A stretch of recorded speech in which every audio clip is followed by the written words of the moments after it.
اور الحمدللہ کہ جب حضرت اشرفیہ میں پڑھاتے تھے تو کبھی کبھی میں قدوری شریف لے کر حضرت شمس الفقہا صاحب کے پاس پہنچتا اور آپ اپنے والد صاحب کے کمرے میں ہوتے. آج بھی مجھے وہ منظر نظر آتا ہے.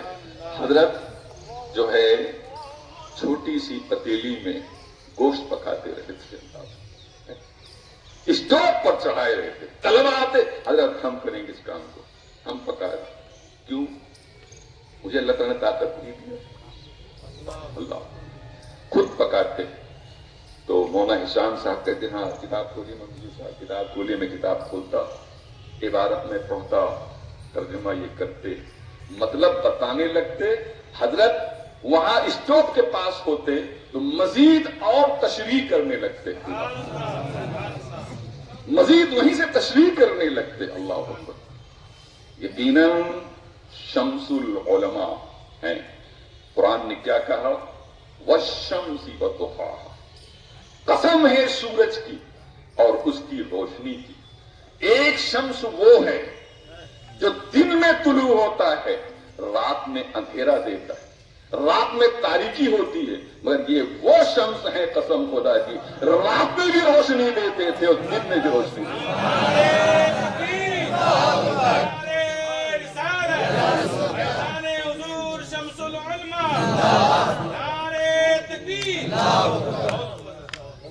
یہ شمس ہیں.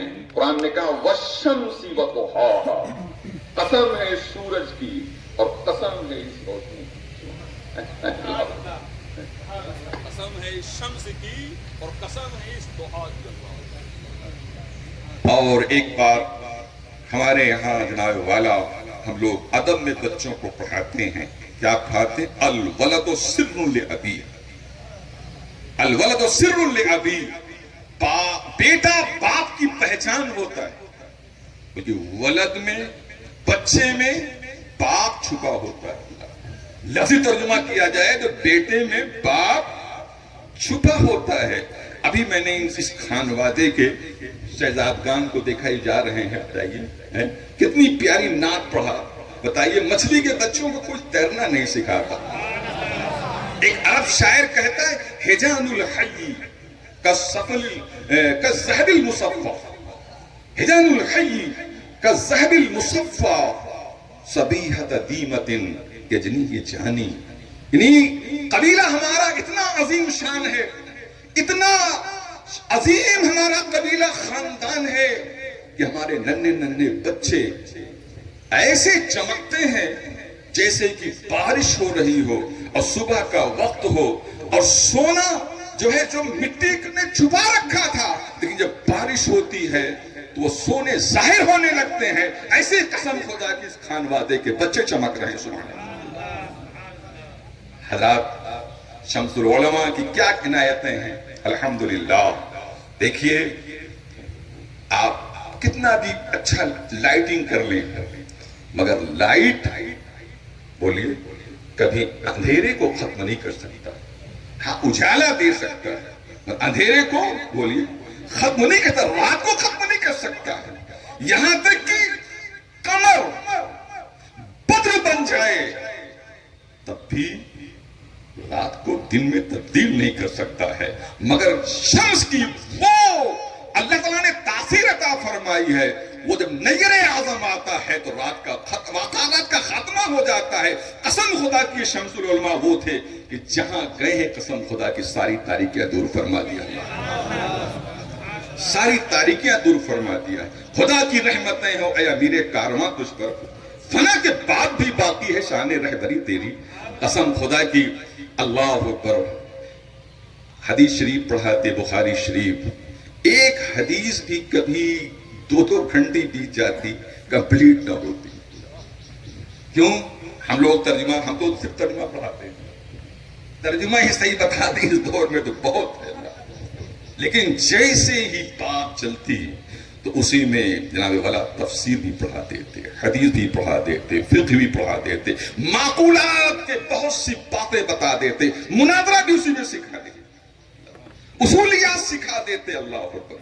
آپ وصولیات پر جب حاوی ہو جاتے تو خود آپ فرویات آپ اخذ کر لیتے، خود آپ اختراع کر لیتے. اللہ اکبر.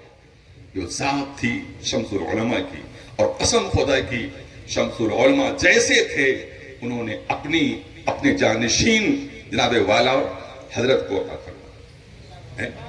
ایک دم سر لعبی الولد سر لعبی. اللہ. اس لیے میں حضرت کے شہزادگان کو میں نصیحت تو نہیں کر سکتا ہوں، مشورتاً یہ کہوں گا کہ دادا کی میراث اللہ کے واسطے برقرار رہنا چاہیے. دادا کی میراث مکان نہیں ہے، گھر نہیں ہے، یہ عمارتیں نہیں ہیں. دادا کی میراث علم ہے، دادا کی میراث تقوی ہے، دادا کی میراث خوف خدا ہے، دادا کی میراث خشیت الہی ہے، دادا کی میراث علوم جمیع علوم پر دسترس حاصل کرنا ہے. اس کا نام جناب والا دادا کی میراث ہے. میں آپ کو ایک واقعہ سناؤں.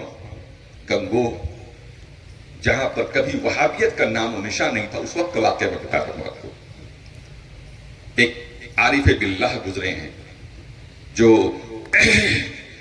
سلسلے چشتیہ کے بڑے شیخ گزرے ہیں، حضرت عبد القدوس گنگوہی رحمۃ اللہ تعالی علیہ. تو ان کے پوتے تھے. خانوادے کے لوگ بہت غور سے میری تقریر اور بڑی مخلصانہ، اسی لیے میں نے مخلصانہ کی جو بات ہے اس کو میں نے آیت سے پیش کر دیا ہے. یہ میں اپنے دل کی بات کہہ رہا ہوں، خانوادے کے ہر شخص سے کہہ رہا ہوں. دیکھیے کہ دادا کی میراث کیا ہے. تو حضرت مولانا عبد القدوس گنگوہی رحمۃ اللہ تعالی علیہ کے پوتے کہیں جا رہے تھے. ایک مہترانی جو ہے ڈلوے کو پھینکا اور اس میں گرد و غبار تھا.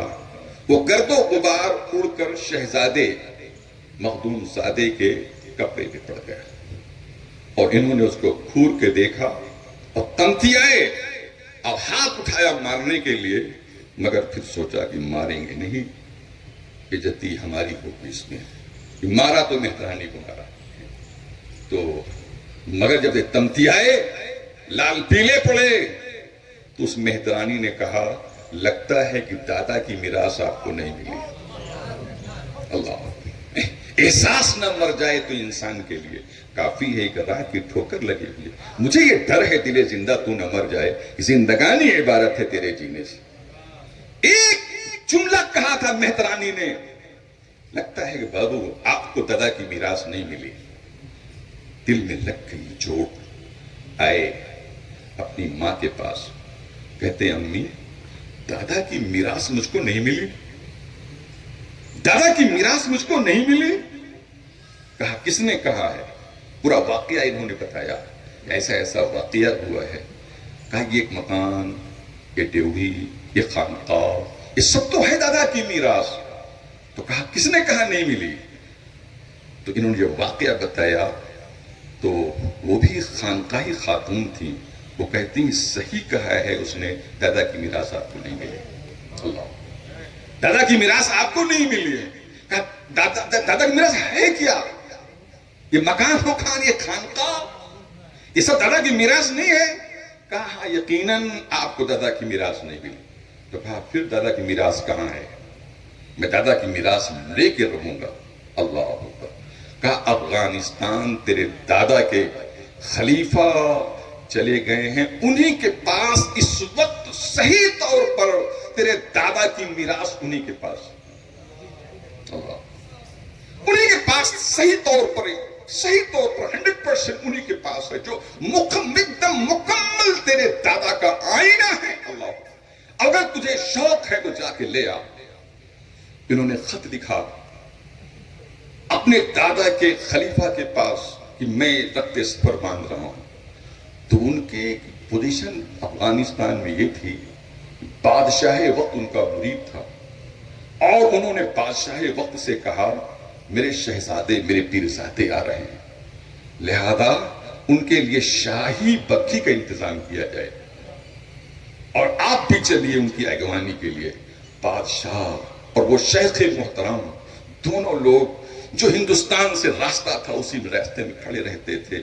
حضرت کب تشریف لائیں، حضرت کب پیر ان کی آمد ہوئی. لے کر کے خانقاہ میں اپنی مسند پہ بٹھا دیا، اور مسند پہ بٹھانے کے بعد ناشتہ پانی سب کچھ کرایا، اور کہا کہ کیسے آپ نے رخت سفر باندھا ہندوستان سے افغانستان کے لیے؟